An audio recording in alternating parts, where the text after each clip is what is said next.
আজকের এই পর্বে আপনারা দেখতে পাবেন নীলগিরির পুরো ভ্রমণ গাইড। এরপরে আমাদের দ্বিতীয় পর্বে আসবে মেঘলা পর্যটন কেন্দ্র, তৃতীয় পর্বে আসবে নীলাচল, চতুর্থ পর্বে আসবে চিম্বুক পাহাড়, পঞ্চম পর্বে আসবে স্বর্ণ মন্দির, ষষ্ঠ পর্বে আসবে টাইটানিক ভিউ পয়েন্ট, সপ্তম পর্বে আসবে ডাবল হ্যান্ড ভিউ পয়েন্ট।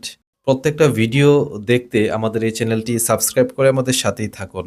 দর্শক, আপনাদেরকে নিয়ে আসলাম নীলগিরির অন্য একটি পাশে, অর্থাৎ অন্য একটি সাইডে নিয়ে আসলাম।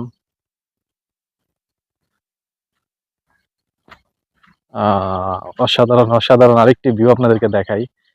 দেখেন, আমি এখন যেখানে দাঁড়াইছি আমার ঠিক পেছনে কিন্তু কাশফুল, পাহাড়ি কাশফুল, অর্থাৎ পাহাড়ের মধ্যে কাশফুল হয়েছে।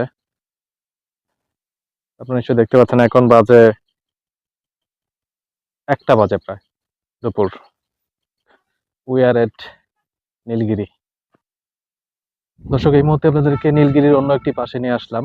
এখন এখান থেকে পাহাড়, চারদিকে কিন্তু পাহাড়। এখানে আপনারা আসলে যেদিকে তাকাবেন শুধু পাহাড় আর পাহাড়। অসাধারণ, প্রচুর বাতাস। আলহামদুলিল্লাহ, আলহামদুলিল্লাহ। দেখেন, আমার পেছনে যা দেখতে পাচ্ছেন বেশ বড় বড় পাহাড়, বেশ অনেকগুলো পাহাড়, কিন্তু একটার পর একটা পাহাড় কিন্তু এখানে রয়েছে। আমি নিজেও দাঁড়ায় আছি একটি পাহাড়ের উপরে, এবং অসাধারণ